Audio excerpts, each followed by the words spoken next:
আপনাদের স্বাগত। দাদা, কি বলবেন? আজকে ভোট প্রচারে এলেন মারখানা অঞ্চলে, কি বলবেন, কি বার্তা দেবেন? সত্যি কথা, আজকে যে ছবিটা একসাথে দেখা যাচ্ছে নজরুল হককে অনেকদিন পর, দাদা পলাশদার হয়ে আবারও ময়দানে অনেকদিন পর দেখা যাচ্ছে তৃণমূলের হয়ে, যেটা অনেকে আশা করেছিল খানাকুলে, আজকে সেই ছবি অন্তত ধরা পড়লো। কি বলবেন? দেখুন, আমি প্রথম দিন থেকে বলেছি, তৃণমূল কংগ্রেস জন্মলগ্ন থেকে আমরা একটা পরিবার হিসেবে একসঙ্গে আমরা কাঁধে কাঁধ মিলিয়ে বহু যুদ্ধ আমরা লড়াই করেছি। প্রত্যেকে এখানে যারা আছেন দেখতে পাচ্ছেন, প্রত্যেকেই তৃণমূলের অনেক লড়াই আন্দোলন, এই আরামবাগ মহকুমা বিশেষ করে খানাকুলের বহু যুদ্ধের আমরা অনেক লড়াইয়ের সৈনিক। তাই এখানে দীর্ঘদিন ধরে তৃণমূলের জন্মলগ্ন থেকে একদম অসিদ্ধা, দুই অসিদ্ধা ব্লক সভাপতি সাজদা থেকে শুরু করে আমাদের রাঙা নইমুল হক থেকে একদম বাকি থেকে হায়দার থেকে আব্বাসদা থেকে শুরু করে আমাদের অষ্টদা থেকে শুরু করে প্রত্যেকেই আমরা আছি। আজকে মূলত আমাদের মারখানা অঞ্চলের যে প্রচার, আমরা প্রথমেই হানুয়া, ওখানে আমরা পুজো দিয়ে, আমরা কালী মন্দিরে পুজো দিয়ে প্রচার শুরু করেছিলাম। এখানে প্রতিটা বুথে আমরা একদম ডোর টু ডোর পৌঁছে গিয়েছি, মানুষের কাছে আশীর্বাদ গ্রহণ করেছি। এখানে প্রত্যেকটা গ্রাম, বন হিজলি থেকে শুরু করে বউবাজার থেকে শুরু করে আপনাদের যে চাঁদকুন্ডু আছে, ঢলডাঙ্গা আছে, আমরা প্রত্যেকটা বুথে আমরা একদম বাড়ি বাড়ি পৌঁছে গিয়ে প্রচার চালিয়েছি। আর প্রচার চালাবার পর আমরা এখন বিরতি দিচ্ছি, বিরতির পর আমরা পরবর্তী প্রচারে যাব। আমাদের যে পরিবার, আপনারা মাঝে মাঝে আপনারাই দেখান এই ধরনের, কারণ আমাদের বিভিন্ন লিডার বিভিন্ন কর্মসূচিতে থাকে, প্রত্যেকেই পার্টির জন্য কাজ করে এবং নিষ্ঠার সঙ্গে দীর্ঘদিন ধরে পার্টির হয়ে কাজ করেছেন। আপনারা আমাদের পরিবারের সকল সদস্যের সঙ্গে আমি বলবো কথা বলে নিলে। আপনি অনেকগুলো আজকে বাঁশের সাঁকো বেরোলেন, আপনি বললেন যে বাঁশের সাঁকোর ভর্তি খানাকুল জুড়ে, তো জেতার পরে আপনি বললেন যে পাকার সেতু করা হবে। হ্যাঁ, প্রথমে এটা তো মানুষের দাবি, খানাকুল মানুষের দাবি। আমি যেখানেই যাচ্ছি সেখানে দেখছি বাঁশের সাঁকো আর কাঠের ব্রিজ। এখানকার যে বিজেপির বিধায়ক কোনো রকম উন্নয়ন হতে দেয়নি। তার কারণ হচ্ছে এই বাঁশের সাঁকো আর কাঠের ব্রিজ ওনার হচ্ছে টাকা রোজগারের জায়গা, সেই জন্য এই ফেরিঘাট এবং বাঁশের সাঁকো উনি ইচ্ছা করে রেখেছেন। খানাকুলের যতটুকু উন্নয়ন হয়েছে আজকে তৃণমূল সরকারের হাত ধরে হয়েছে 11 সালের পর, কিন্তু বিগত 5 বছর বিশেষ করে এই খানাকুল 2 ব্লক বিজেপি দ্বারা পরিচালিত, একদম পঞ্চায়েত থেকে একদম বিজেপির বিধায়ক, কোনো রকম উন্নতি হয় না। রাস্তাঘাট থেকে শুরু করে এবং মানুষকে একদম সন্ত্রাস সৃষ্টি করে রেখেছে, মানুষকে গুন্ডা রাজ চালাচ্ছে। এই গুন্ডাকে সায়স্তা করতে হবে, সেটা বার্তা দিলাম। এবং আমার ফার্স্ট কাজ হবে যে এখানের যে বাঁশের সাঁকো আর হচ্ছে যে ফেরিঘাট সম্পূর্ণভাবে এগুলো কংক্রিটের ব্রিজ করা। এরই মধ্যে আপনারা দেখেছেন যে ঝিকিরিয়ার কংক্রিটের সেতু করে দিয়েছি এবং জেলা পরিষদ থেকে 2টো সেতু এরই মধ্যে অনগোয়িং আছে। পোলে যে সেতু তৈরি হয়েছে এবং বাদবাকি যে সমস্ত ফেরিঘাট আছে সেটা হচ্ছে সমস্ত ফেরিঘাটকে আমাদের যে বাঁশের এবং কাঠের সেতু আছে সেগুলো বন্ধ করে কংক্রিটের সেতু তৈরি করা। এটা হচ্ছে আমার ফার্স্ট কাজ, কারণ এটা হচ্ছে মানুষের দাবি, মানুষের দীর্ঘদিনের এটা যন্ত্রণা। 5 বছর অনেকে দেখতে পায়নি, অনেকে অভিযোগ করছেন সাধারণ মানুষ যে 5 বছরকে কিন্তু বিধায়ককে দেখতে পায়নি।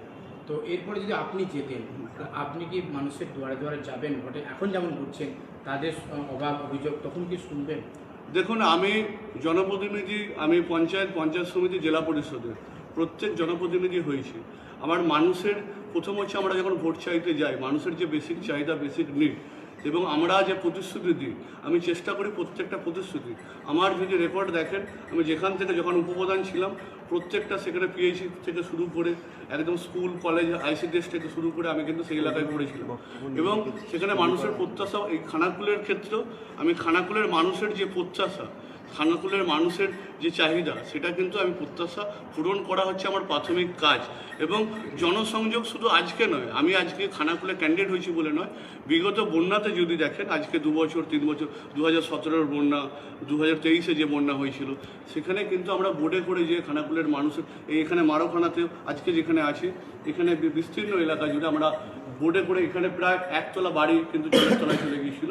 সেখানে আমরা বোটে করে গিয়ে ত্রাণ পৌঁছে দেওয়া, ত্রিপল পৌঁছে দেওয়া এবং মানুষকে রেস্কিউ করা এবং করোনার সময় হতো। তাই আমরা 365 দিন আমাদের মানুষ যখন বিপদে পড়ে যেমন আমরা থাকি, তার সাথে সাথে আমাদের সরকার কি করছে, বর্তমানে সরকার একদম মানুষের দুয়ারে নিয়ে চলে যাচ্ছে, যে সরকারের কাছে মানুষকে আসতে হবে না, সরকারি প্রকল্প মানুষের বাড়ি বাড়ি পৌঁছে দেওয়ার জন্য বিভিন্ন পন্থা অবলম্বন করছে দুয়ারে সরকার থেকে শুরু করে আমাদের পাড়ায় আমাদের সমাধান। তা সেই কাজ কিন্তু আমি 365 দিন মানুষের সঙ্গে নিবিড় যোগাযোগ, সেটা কিন্তু আগামী দিনে খানাকুলের ক্ষেত্রে অন্যথা হবে না। এলাকার মানুষ মারখানা অঞ্চলে তারা সাধারণ মানুষ নিউজ এবং ক্যামেরায় বিগত দিনে জানিয়েছিল যে খানাকুল 2 পঞ্চায়েত সমিতি বিজেপির দখলে, মারখানা গ্রাম পঞ্চায়েত সেটাও বিজেপির দখলে। কিন্তু আমাদেরকে ডেড বডি নিয়ে যেতে হয় কোনো মারা গেলে, হাতে করে চ্যাংলার করে দুলিয়ে, আমাদের না আছে গাড়ি, না আছে একটা স্টেজ নিয়ে যাওয়ার মতো রাস্তা। সেই উপযুক্ত রাস্তার পরিকাঠামো আজকের দিনেও আপনি যেখানে প্রচার করে এলেন সেখানেও হচ্ছে ব্যাহত রয়েছে রাস্তা, এবং সেখানে কাদা জঞ্জালে পরিণত হয়েছে। সেই জায়গায় বিজেপিকে ভোট দিয়ে একটা সময় এনেছিল ভলদাঙ্গাগামীর মানুষ, তারা চাইছে তৃণমূল সরকার যদি আসে ক্ষমতায় তাহলে কি ওই রাস্তা তাদের যে চাওয়া পাওয়া, সেই চাওয়া পাওয়াটা কি পূরণ হবে? নিশ্চিতভাবে হবে। তার একটা উদাহরণ দিয়ে আপনাকে বলি, যতটুকু ঢালাই রাস্তা দেখবেন সেটা কিন্তু ওই তৃণমূলের যখন বোর্ড ছিল 2013 এবং 2018-তে, সেই সমস্ত রাস্তা তৃণমূলের আমলেই হয়েছিল। বাকি যে রাস্তা এই বিজেপির বোর্ডে কোনো রাস্তা বের করেনি বিজেপির বিধায়ক। আজকে যে বাংলা আবাস যোজনা, যে আবাস যোজনার টাকা সেন্ট্রাল গভর্নমেন্ট বন্ধ করে দিয়েছে, সেই আবাস যোজনার টাকাতে যখন দিদি সিঙ্গুরের মাটি থেকে 20 লক্ষ মানুষকে আবাস যোজনার ঘর দিল, এবং প্রকৃত যারা প্রাপক তাদের নাম এই বিজেপির পরিচালিত পঞ্চায়েত তাদের নাম কেটে দেওয়া হলো। আজকে যে জল প্রকল্পের টাকা সম্পূর্ণ বন্ধ করে দেওয়া হয়েছে, তা সত্ত্বেও আমরা পিএইচির মাধ্যমে কিন্তু এখানে এই কাজ আমাদেরকে করতে দেওয়া হচ্ছে না।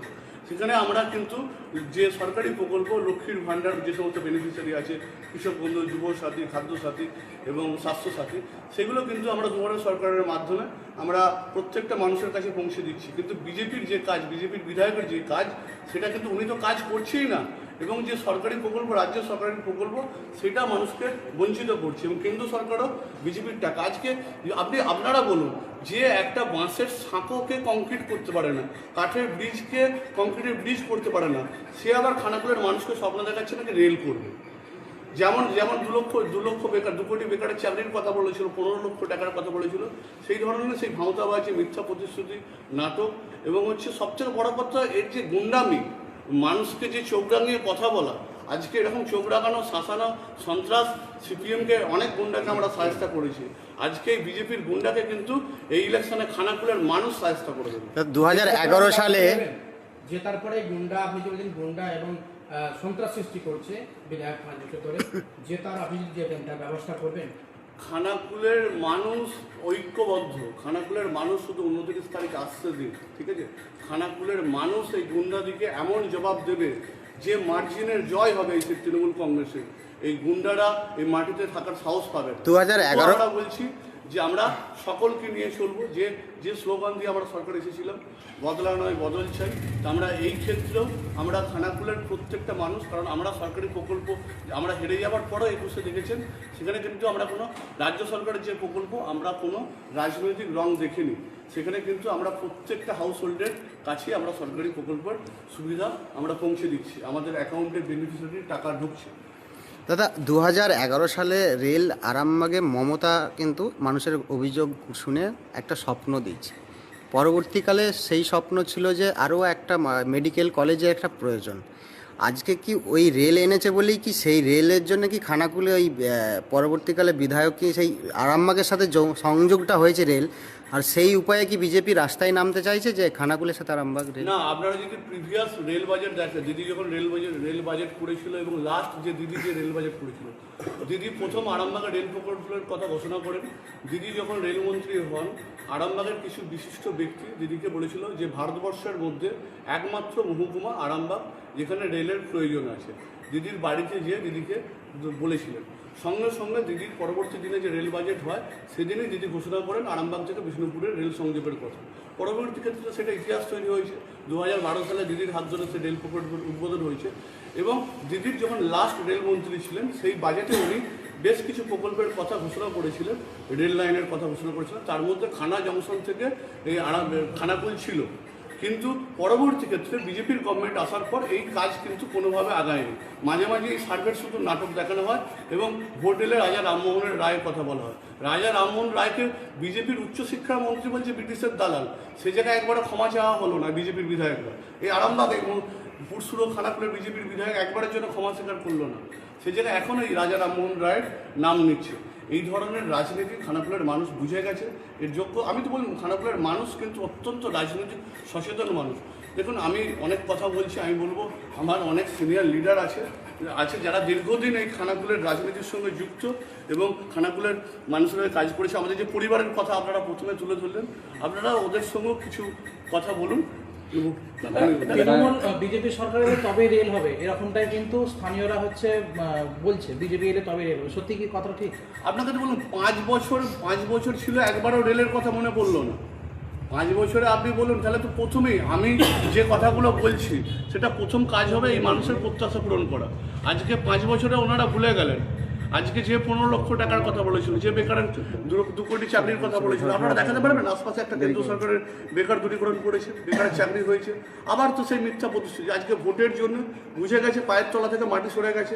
বর্তমানে খানাকুলের যে মাটি তৃণমূল কংগ্রেসের মাটি, যার ফলে এই সমস্ত নাটক করেছে। আপনি বলুন না, যে একটা এই বিজেপির বিধায়ক এই 2 নম্বর ব্লকে বাড়ি, তার নিজের ব্লকে এই রূপনারায়ণ, যে দ্বারকেশ্বর, যে মুন্ডেশ্বরী, যে সমস্ত নদী আছে, একটা বাঁশের সাঁকোকে উনি কংক্রিটের সেতুতে রূপান্তর করতে পারেন না, যেখানে একটা সেই জায়গায় উনি কিভাবে রেল করবেন? এটা খানাকুলের মানুষ বিশ্বাস করবে?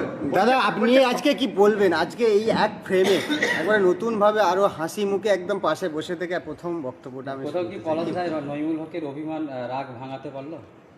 আমার যেটা সাথে বারবার- পলাশদার কোনোদিন রাগ অভিমানের ব্যাপারটা ছিল না। তৃণমূল কংগ্রেসের এটা যে- ভুলেছে কোনো জায়গায়। আমার মনে হয় যে আপনাদের সাংবাদিকরা আমাদের মধ্যে একটা বিতর্ক তৈরি করে দেয়।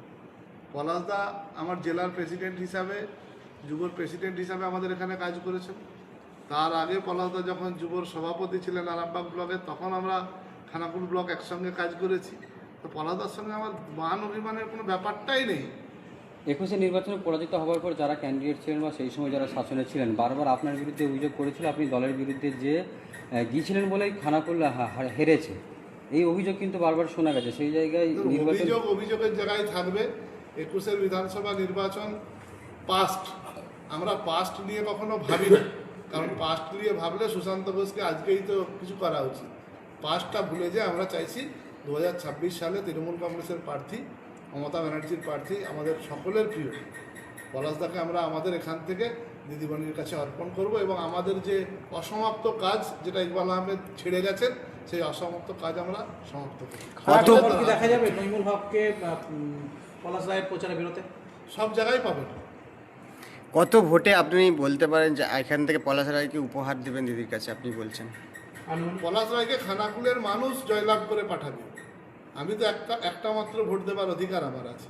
আমি একটা ভোট অবশ্যই আমাদের দলের, আমি প্রার্থী, আমি দলের কর্মী, নিশ্চিতভাবে আমরা বলতে পারি যে আমাদের প্রার্থী 30,000-এরও বেশি ভোটে খানাকুল বিধানসভা থেকে আপনি একটা ভোটটা দিবেন, মানে আপনি কি তাহলে একটাই ময়দানে একটাই মানে এভাবে এগিয়ে থাকবেন, না আরো ভোটের জন্য এগিয়ে থাকবেন? বিধানসভার 19টা অঞ্চলের প্রতিটা কর্মীর সঙ্গে পাবেন। এবার হাতের কাছেই মিলবে অত্যাধুনিক ও নির্ভরযোগ্য স্বাস্থ্য পরিষেবা। আরামবাগ, খানাকুল ও পরশুরা থানা এলাকার মানুষদের জন্য এক বড় সুখবর। খানাকুলের সেকেন্দারপুরে গড়ে উঠেছে একটি আধুনিক ও সুসজ্জিত nursing home, Lifeline Health Care. Director Sanjay Palu. এই নার্সিংহোমে রয়েছে 24 ঘন্টা রোগী দেখানোর ও ভর্তি করার সুব্যবস্থা। সঙ্গে রয়েছে বিনামূল্যে অ্যাম্বুলেন্স পরিষেবা। অভিজ্ঞ পরিষেবা ও যত্নশীল ব্যবস্থাপনায় আপনার সুস্থতার নির্ভরযোগ্য ঠিকানা লাইফলাইন হেলথ কেয়ার। যোগাযোগ 9735481158 7432984404।